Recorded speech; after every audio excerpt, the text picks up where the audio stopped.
Hello and welcome back to the channel. Today we're playing Drawback chess, where each player is assigned a random drawback, like Lame Duck, where you can't move your king, or True Gentleman, where you can never capture a queen. My goal is to win 5 games. Let's get started with game number 1. Alright, game number 1 we get the white pieces, and our drawback is closed book. You lose if you ever start your turn while there's an open file. So if there ever aren't 2 pawns on a file, we immediately lose. So we have every incentive here to try to play a very closed game. Pawn to f6. Why is my opponent immediately looking for a way to open up a file? We'll try to take advantage by looking at these light squares. Knight to c6. There's now queen to h5 on the board.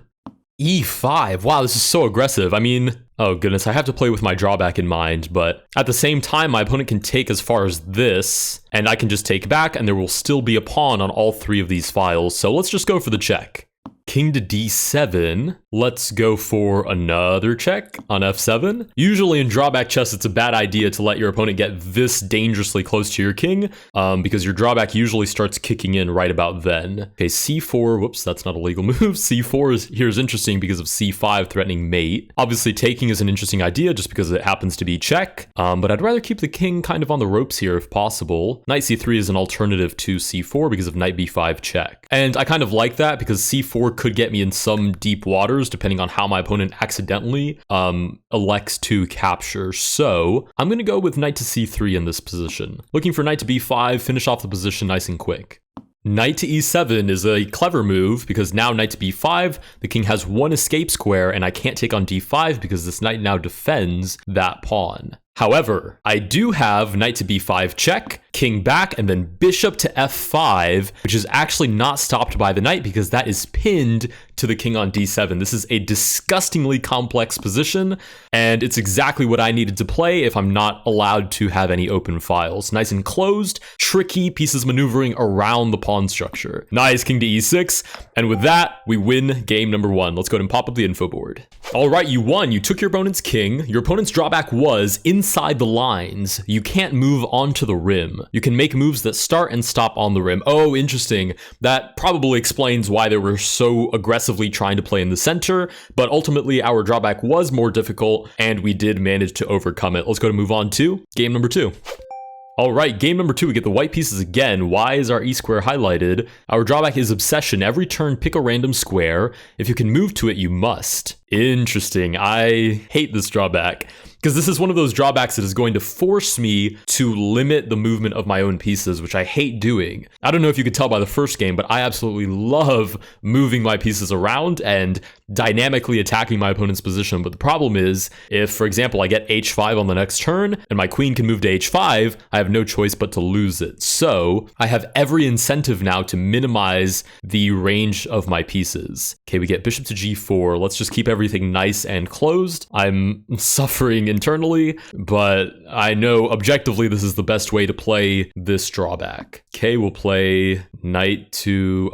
Oh, I can move to f1, so I must. Does castling count? Oh, why doesn't castling count? Castling should count here so the rook can land on f1. Oh, that's a shame. Okay, rook to f1. I guess that counts as moving the king to g1 and not actually moving the rook to f1. So we've already lost the right to castle, which is not ideal.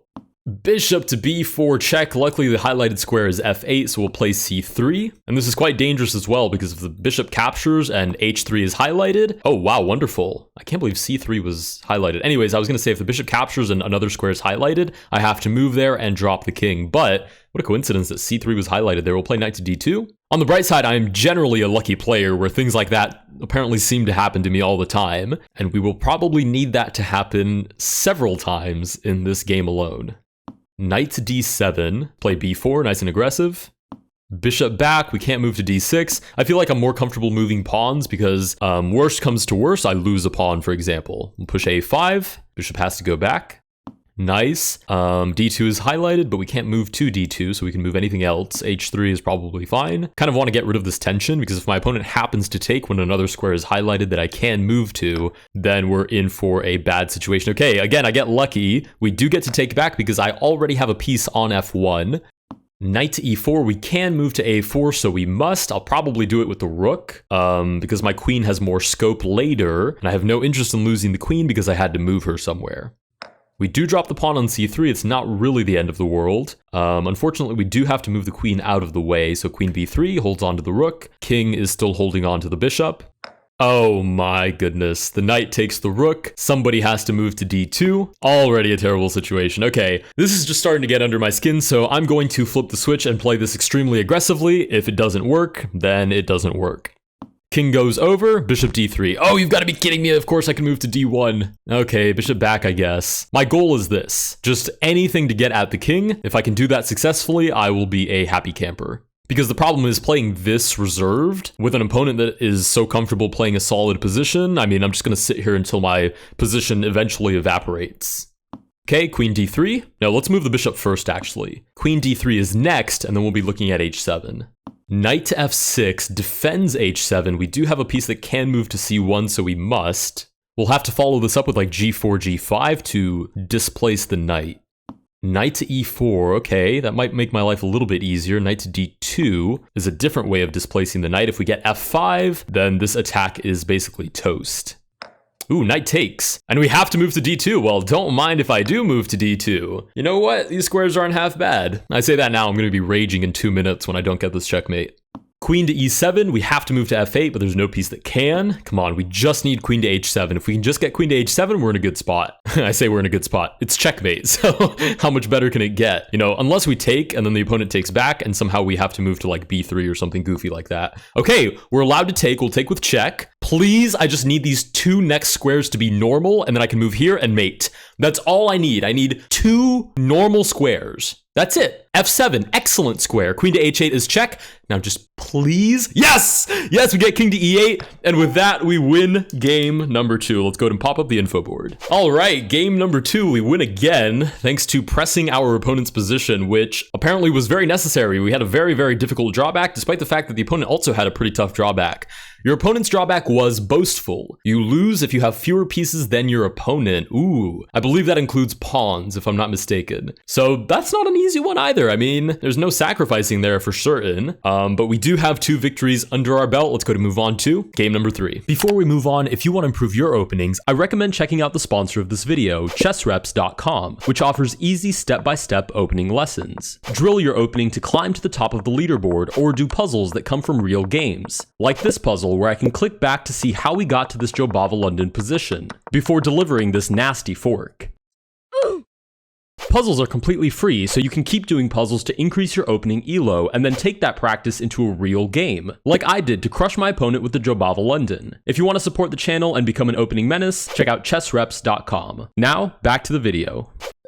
All right, game number 3, we get the white pieces. Oh, wow. Our drawback already kicks in. Pack mentality. Your pieces must move to squares adjacent to other pieces. Not to mention, we have a minute on the clock. We do get 2-second increments, so it's not all that bad, but it's really not great either. It's going to force us to play very restricted chess, at least at the beginning of the game, and probably crawl our way towards our opponent's king side, like a very aggressive toddler might try to attack an adult. We will definitely do our best to stay up on time as well. There's no reason for me to get into time trouble, and I know that's a weakness of mine, because I get overconfident that I can bullet out the last couple of moves / the conversion, which honestly I might be able to with the increment, so it's probably not as much of a worry here, but still unnecessary. Okay, pawn takes. We can take back with the bishop. Knight takes, we'll take back again with the bishop, because I'd like to keep eyes on this long diagonal for kingside attack ideas. I mean, this is true in general in chess as well. Usually keeping your opponent under pressure is a good idea, but it's even more, I feel, valuable in drawback chess. If check, I'll probably just move out of the way. Okay, we'll move back. My opponent's probably trying to do the exact same thing. Oh, wow, look at that attack. That attack is absolutely beautiful. Unfortunately, we're pretty well defended here, because even though we have to move adjacent to other pieces, that doesn't really restrict our position horrendously right now. Rook to b8. Okay, let's play h3, looking for g4, g5, and then there's ideas of like queen to h5 potentially. Nice, g4. There's no real reason for our opponent to be able to suspect our drawback already. Oh, right, we need another pawn here. Okay, f4 is probably good enough. b4, g5. It's definitely a race to see who can get to the other side first. Oh, I can't even take. Holy smokes. We'll go ahead and capture. This still seems like a natural way to defend, that a player might if they are too afraid to capture because of counterattacking ideas. Knight to h5 is just free. So we will take that, don't mind if I do. And the craziest thing is we don't even have checkmate here, but the opponent clearly thinks we do. Queen to h6. We still don't have checkmate, which is the craziest thing. But the opponent might play something like this to try to defend. Maybe f6 is a little bit more sound. Ooh, bishop takes. Oh goodness, we don't have mate here because there's no adjacent piece. What if we just sack the bishop? Or is that too crazy? Let's take back. There's no reason to play insane chess yet. If queen to e3, we just shuffle out of the way. And with any luck, under the time pressure alone, the opponent will sort of crumble. Because we do have to play this slow. I mean, h4, h5, g6 is basically the only way we can get another adjacent piece into the attack. Queen to f3. We're dropping f4, but there's no actual follow-up to that. And I'm not really interested in f5 because that just looks for trades, and I don't want to trade off attacking pieces. f5.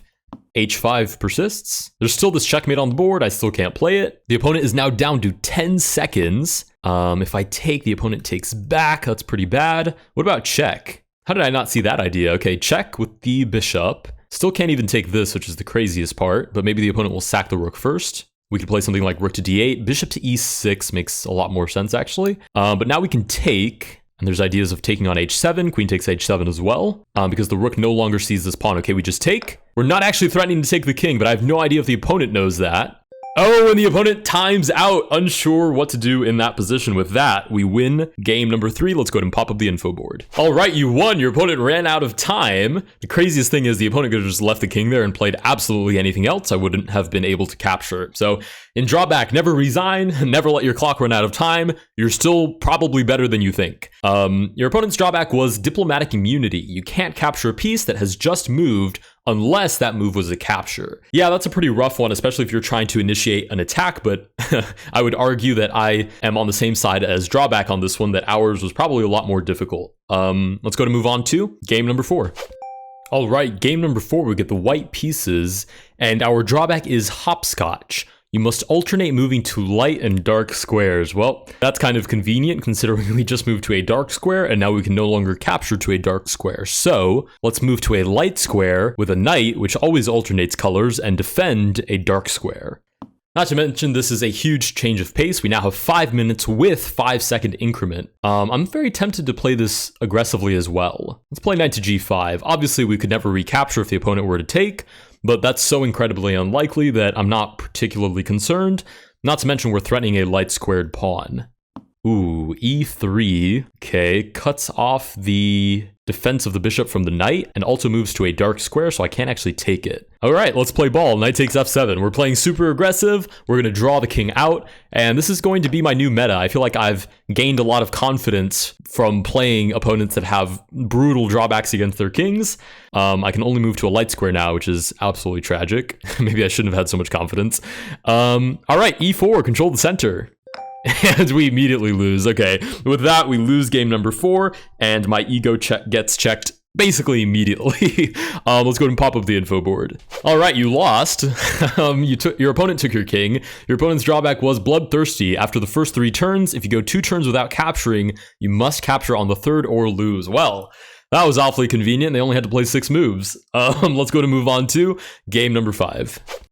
All right, game number 5, we get the black pieces, and our drawback is Flatterer. If your opponent moves a pawn, you must move a pawn. If your opponent moves a non-pawn piece, you must move a non-pawn piece. Okay, so we're playing a little bit of copycat. I don't mind that at all. How precisely should we play this? I mean, it's probably best at the very beginning to copy their exact moves, but we won't make it too precise. If they're going to move a pawn, I will also move a pawn. I don't want to make it too obvious what's going on here. I say after I move double knights, after they move double knights. But it is just a more convenient strategy. We get a pawn move, so h5, keep it aggressive. Non-pawn piece, non-pawn piece. Ideally, I'd like to castle queenside and then just go Hail Mary on the king side. Nice. Non-pawn piece, so non-pawn piece again. d4, which is a pawn. So h4, which is also a pawn. The knight is pinned, so they can't capture on h4, trying to open up a file here. The only big issue would be e5 with like sacrificing ideas or trading off the queens or anything like that. Knight to g5, free queen? Well, don't mind if I do. Thank you very much. The opponent is feeling generous today. They move a non-pawn piece. I should probably return the favor, but if I long castle, knight takes f7. And truth is, there's no need for that anymore. We can just castle short side. Oh, but the king side attack though. Let's keep the kingside attack alive. We're up a queen now. We have every right to do so. Oh, bishop at h3 here could be a little bit of an issue. But we get e5, which is a pawn move, so I can move a pawn as well. Bishop takes a non-pawn move, so I will do the same. Surely there's some checkmating idea here in a moment. Nice, they take with a pawn, so I can take with a pawn. If they move the king, I move a non-pawn piece. If they move a pawn to block, I also move a pawn. Nice, and with that, we win game number 5, which is our 4th victory. Let's go ahead and pop up the info board. All right, you won. You took your opponent's king. Your opponent's drawback was snipers. Your bishops can only capture from a distance of at least 8, so 4 diagonal squares. That's kind of interesting. I don't feel like that really kicked in an awful lot. I guess that would explain why they probably didn't play bishop to h3. But I am interested to see that our drawback was apparently a little bit less than actually medium difficulty. Which I guess I sort of concur with. The first thing I said was it shouldn't be too big of an issue. But as we got closer to checkmate, I started realizing how many ways that could go wrong. But in any case, we now have 4 victories. Let's go to move on to game number 5. All right, I just realized I said game number 5. I meant game number 6. We have 5 victories under our belt, or rather 4 victories under our belt. Our drawback is leaps and bounds. You can't move a piece adjacent to where it was. Wow, so we're going to have to play pretty aggressive here. So knights will be good because they can never move adjacent to where they were. Bishops generally don't do that anyways unless they're moving like 1 square back because they got attacked. Queens should be fine unless they're trying to maneuver. And pretty much the same thing for the rooks. So no batteries here for the rooks, for example. E3 to play... Oh, we have to play aggressive. Okay. If we're going to have to play aggressive anyways, well, we might as well go for some aggressive, at least looking ideas. C4, let's try this on for size. I mean, realistically, knight to a3 is probably fine. But maybe there's like c5, queen to a5, and then we just kind of go straight for the king. Knight to a3 is exactly what we get, c5. Cool thing is, this kind of looks like it might be on purpose. I mean, it's so aggressive and irrational that our opponent might just think that's how we play. Did I walk into a you already play irrational joke? I probably did. Let's play queen to a5, looking for this idea, although our opponent will probably just castle. Okay, now we are met with a very big issue, which is the fact that we've taken all these leaps and bounds, and we have no follow-up. We can't even take because that would be adjacent to where those pawns are currently placed. So the only choice is to go crazy on the king side now. They take, I mean, I guess I could take back with the knight. Yeah, let's take a moment to do that. Take back with the knight. There's no reason to completely abort, all sanity of holding on to the center. Bishop goes back. This is such a tempting move, but unfortunately it's illegal because we can only move in leaps and bounds. Let's play knight to e4, threatening the bishop. And truth is, I'm not even sure if I want to trade any of these pieces off because they're very good attacking pieces. I'm speaking of the knight specifically. Knight to c4. I guess we kind of have to move back. Pawn takes on c5. I'm not really sure I'm seeing this attack come to fruition at the moment. Kind of just feels like I've placed my pieces in generally good spots, but objectively the opponent is probably better here. Let's try g5 to start sacrificing stuff. And the opponent resigns! Well, don't mind if I do. Okay, let's go ahead and pop up the info board. All right, you won. Your opponent resigned. Your opponent's drawback was truant. You can't move the same piece twice in a row. Wait a minute, that was not resign worthy. Because I don't believe that that position was that much worse. Well, actually, hold on. Let's go back to the position for just a second. Now, this is a very interesting position because if my opponent doesn't know what my drawback is, this actually does look very scary.